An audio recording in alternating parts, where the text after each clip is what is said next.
키워드 5페이지 세 번째 문단 보세요. 자, 위력입니다. 자, 위력은 그 지위, 권력, 갑질하는 거예요. 그래서 현실적으로 제압할 필요는 없고 항상 객관적 판단이죠. 제압할 정도면 되고 실제로 제압될 필요는 없어요. 자, 불면동 사건이 있습니다. 자, 불면동은 그 헌법 124조에서 보장하는 헌법상 기본권이에요. 헌법상 기본권이라서 불면동 할 수 있는 거예요. 원칙은 할 수 있다. 그래서 그 요건을 갖추지 못했다고 그래서 반드시 업무방해라고 단정할 수는 없다. 근데 정도가 심하면 이제 죄가 될 수 있겠죠.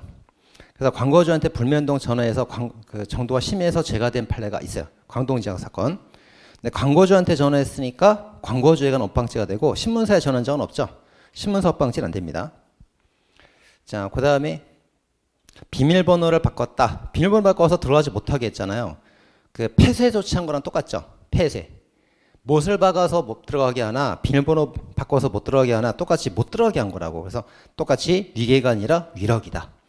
그 전화 공세한 것도 속인 게 아니라 갑질을 한 거다. 그렇습니다. 그 세 개는 그 위계가 아니라 위력이니까 주의해야 됩니다. 세 개. 그 다음 폐원 신고는 남의 학원 폐쇄라서 죄가 되지만 휴원 신고는 자기가 쉬겠다는 거죠. 자기가 쉰다는 게 남한테 피해가 되진 않아요. 그래서 죄가 되지 않습니다. 폐원은 죄가 되고 휴원은 죄가 되지 않습니다. 비교되고요. 자, 그 다음에 갑질이 아닌 것들 해임시키겠다 단순 욕설한 정도 갖고는 위력이 아니라 봤고요. 74세 할아버지는 힘이 없죠. 그래서 이제 측량 업무 방해할 힘이 없었다. 안전운행 투쟁. 그래서 요거 지하철 출퇴근 시간대에 사람이 많기 때문에 5분 배차 간격을 3분 배차 간격으로 빨리빨리 달려야 된다고. 안전운행을 이유로 5분 배차를 고집한 거예요. 그 정도 갖고는 죄가 안 된다. 자, 창문 교체 공사할 때 건너편에 고함을 질러서 그 공사를 막았어요. 그 위력 업방죄가 될 소지가 있어요. 있는데 법원이 뭐라고 했습니까?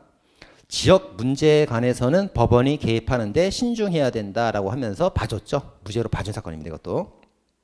그다음 대체도로 사건은 이제 앞에서 배웠었고요.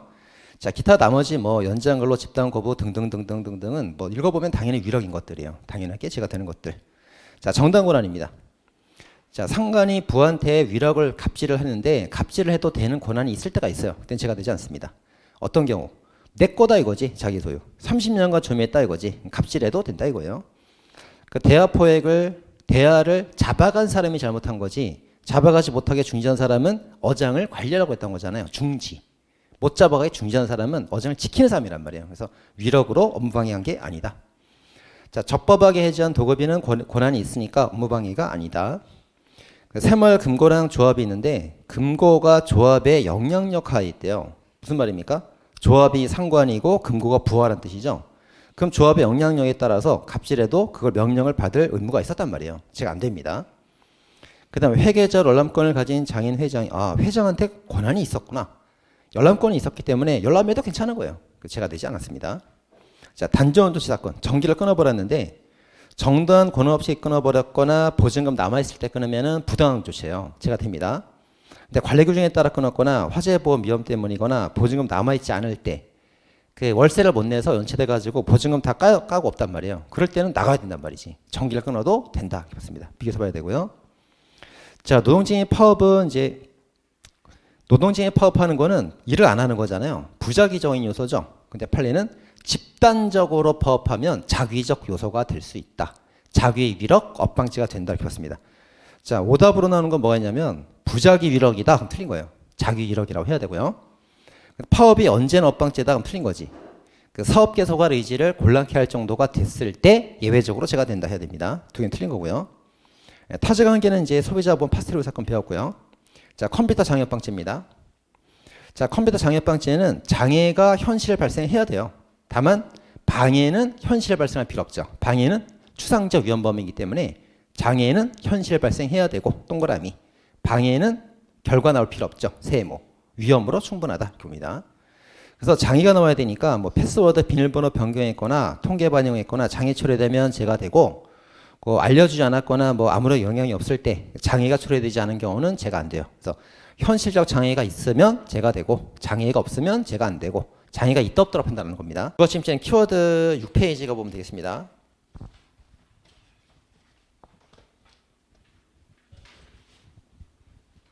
자, 키워드 6페이지에 첫 번째, 두 번째 문단이 있죠? 쭉 볼게요. 자, 보호되는 법익은 법적 권한이 아니고 사실상 주거평원이죠. 그죠? 이건 뭐 잘 나오는 거고. 그리고 이제 무효이거나 위법인 경우도 보호를 받습니다. 공적 사무는 적법해야만 보호받죠. 근데 사적 사무는 무효이거나 위법인 경우도 다 보호받아요. 그런 게 뭐가 있습니까? 대표적으로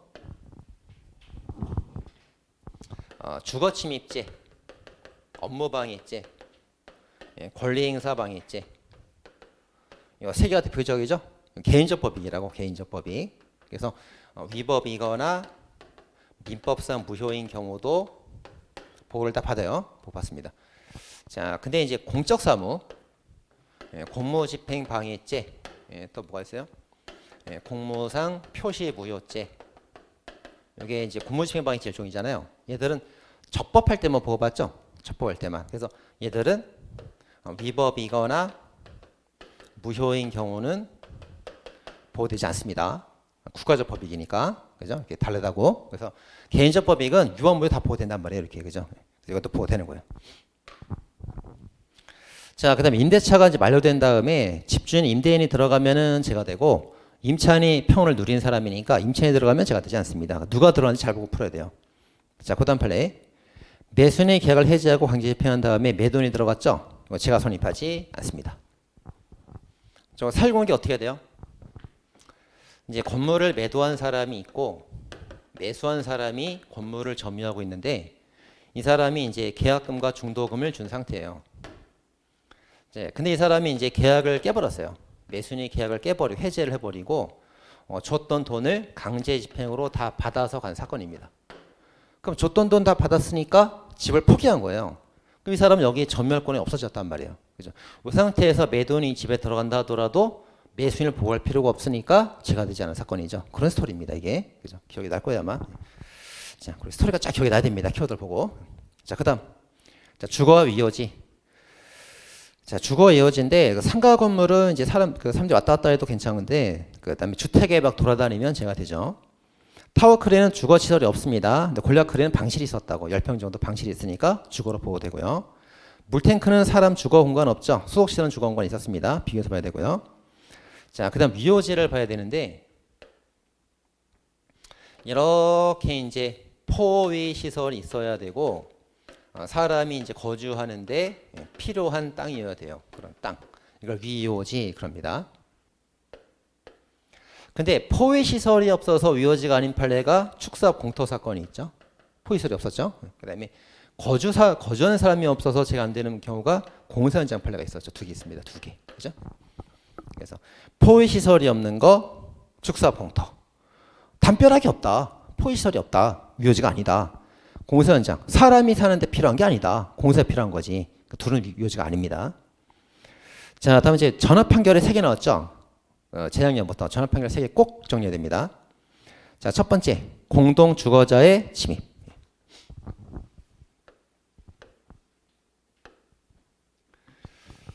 자, 여기서 이제 갑이랑 A랑 부부죠. 부부 공동 주거자. 근데 남편이 쫓겨났단 말이에요.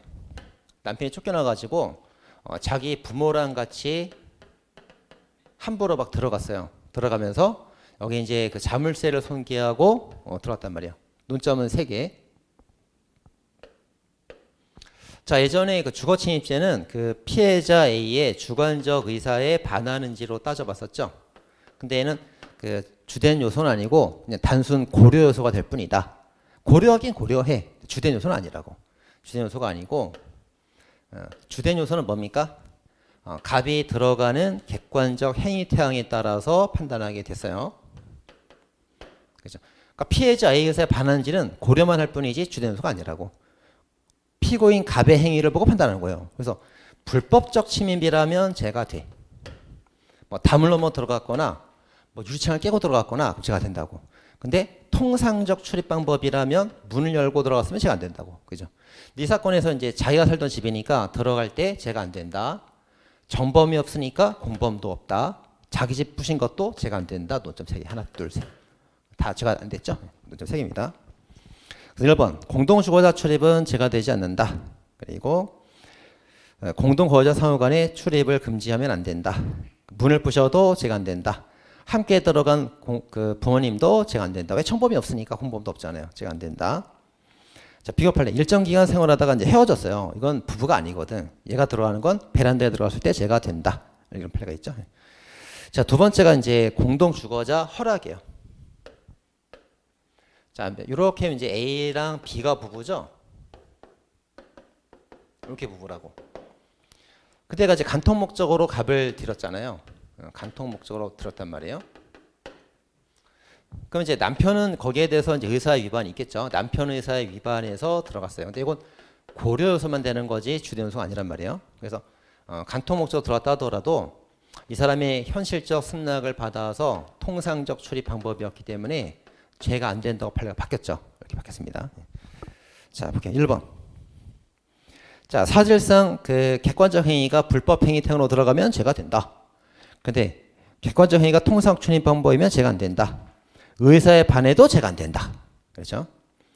자, 판례. 남편 부재 중에 허락받고 들어가면 죄가 안 되고, 이건 이제 헤어진 다음에 몰래 들어가면 죄가 된다. 그리고 강간범이 남편 오해는 한 여자가 문을 열어주니까 강간하라고 폭행으로 들어갔어요. 이건 수단 자체 불법이니까 죄가 된단 말이에요. 통상 출입이 아니죠. 불법적 행위라서 죄가 된단 말이에요. 그 다음에 혼인의 성관계 폭로했다는 말로 협박에 들어가도 통상 출입이 아니고 협박으로 들어간 거잖아요. 죄가 됩니다. 이건. 자, 또 하나 바뀐 게 뭐냐면 이제 음식점 출입이에요. 음식점의 주인 A가 있다. 이 사람 허락을 받고 들어갔는데 범죄 목적으로 들어갔다. 그럼 이제 주인 의사에 위반될 거 아니에요. 하지만 통상적 출입 방법이니까 역시 죄가 되지 않습니다. 바뀌었죠, 이렇게. 죄가 안 된다. 이렇게 쭉 보면 되겠어요. 자, 다음 오른쪽 이제 두 번째 문단입니다. 자, 주거 침입 실행 착수. 착수는 언제요? 구선여권 실현의 위험성. 기수는 구선여권 실현의 행위. 됩니다. 자, 이렇게 집이 있단 말이에요. 그럼 구성요건이 뭐예요? 죄명이죠? 죄명이 뭐예요? 주거에 침입한다. 그러면 기수가 된단 말이에요. 이렇게. 그러니까 구성요건 실현이라는 게 주거 침입하는 행위가 구성요건 실현이란 말이에요. 그래서 구성요건 실현 침입이 있어야 기수가 돼요. 근데 침입 전에 문을 열어보는 거는 실현이 아니고 실현 위험성 있는 행위라고 이게. 그죠? 그래서 착수를 물으면 구성요건 실현의 위험성, 기수를 물으면 구성요건 실현, 몸이 들어가야 된다고 이게. 그죠? 그걸 비교됩니다. 이렇게. 이거 이제 제일 많이 속여요. 실행 착수에 있어서 구성요건 실현이 있어야 된다. 틀린 말이죠. 위험성은 충분하다. 기수가 되려면 실현이 있어야 된다. 잘 구별됩니다. 자, 따라서 이제 위험성 있는 행위가 뭐냐면 초인종 가스 배관건 안 되고 출입문 베란다면 문을 열 때 위험성이 있는 거예요. 그때 착수가 인정되고 기수가 되려면 몸이 들어가야 됩니다. 침입이 있어야 되니까. 그래서 신체 전부가 들어가도 되지만 일부가 들어가도 된다. 그럼 일부가 들어가면 언제나 기수입니까? 그건 아니죠. 평온 침해가 있으면 기수. 그럼 일부가 들어갔는데 평온 침해가 없으면 그럼 비수가 될 수 있죠. 비수가 됩니다. 침해가 있냐면 달라요. 그다음 강간하려고 이제 대문 열고 들어왔다. 대문 열고 마당 들어왔을 때 이미 기수가 됐죠. 마당 들어왔을 때부터 기수가 되었다. 맞습니다. 자, 회사 회고 판례가 있어요. 자, 판례가 세 가지가 있는데 회사가 해고했으면 회사와 관계가 끊어졌어요. 그럼 회사가 금지한 데 들어가면 안 돼. 제가 된다고. 그러나 그 노조원 자격을 가지고 노조 사무실 들어가는 건 그건 괜찮아. 노조원 자격이 있으니까. 근데 또 제가 되는 경우가 있죠. 노조 사무실 들어가는 경우에도 불법 정거에 참여하려고 들어가면 제가 되는 겁니다. 1, 2, 3. 다시 해고되고 들어가면 제가 된다. 두 번째, 노조 사무실 들어가는 건 괜찮다. 근데 노조 사무실 들어간 경우도 불법 점거할 때 들어가면 제가 된다. 1, 2, 3. 세 가지입니다. 자, 직장 폐쇄가 있습니다. 자, 직장 폐쇄가 있을 때는 이제 회사 직장 폐쇄가 적법인지 불법인지에 따라 봐야 됩니다. 그래서 회사 직장 폐쇄가 적법이라면 회사는 잘못이 없어요. 근로자가 죄가 되는 거예요. 근데 직장 폐쇄가 불법이라면 직장이 잘못한 거죠. 그러면 이제 근로자는 죄가 되지 않습니다. 그렇게 상대적으로 보면 되겠습니다. 자, 위협성, 뭐 분쟁 계속된 촬영은 다 죄가 된다. 그리고 뭐 아이 양육에 필요해서 이제 빨래해주고 밥 차리러 들어간 것은 죄가 안 된다. 이런 플레이 있고요. 재수관계. 자, 주거침입 확정 판결 이후에 들어간 행위는 별도로 죄가 된다. 논점 세 가지입니다.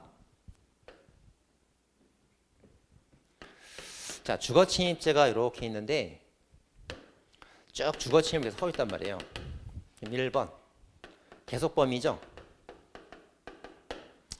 즉시범위라면 주거 침입을 하루 이틀 3일 쭉 하면 죄가 여러 개가 돼요. 계속범위니까 여러 번 해도 계속된 포괄일죄가 된단 말이에요. 계속범. 두 번째. 자, 여기서 이제 확정 판결을 받았어요. 확정 판결을 받으면 기판력이 발생한다고. 기판력은 확정 판결 받기 전에 있었던 요거에 대해서 재판이 있었던 거예요. 그죠? 기판력이 여기 발생합니다. 따라서 확정 판결 이후에 있었던 행위는 아직 재판을 받은 적이 없단 말이에요. 기판력이 받지 않습니다. 따라서 확정 판결 후의 범행은 별도의 죄가 성립을 또 하게 된단 말이에요. 그게 뭐냐면 주거 침입이냐 퇴거 불응이냐 두 개가 문제가 될 수 있는데, 이 주거 침입은 기본 범죄고 퇴거 불응죄가 보충 범죄잖아요. 그래서 이게 성립하면 얘는 따로 별도로 성립하지 않습니다. 그래서 확정 판결을 위해 별죄가 되는데 그 별죄가 퇴거 불응죄가 아니라 주거 침입죄. 이거 세 가지 논점이에요. 논점 세 개. 됐죠? 자, 그렇게 정리하면 되겠고요.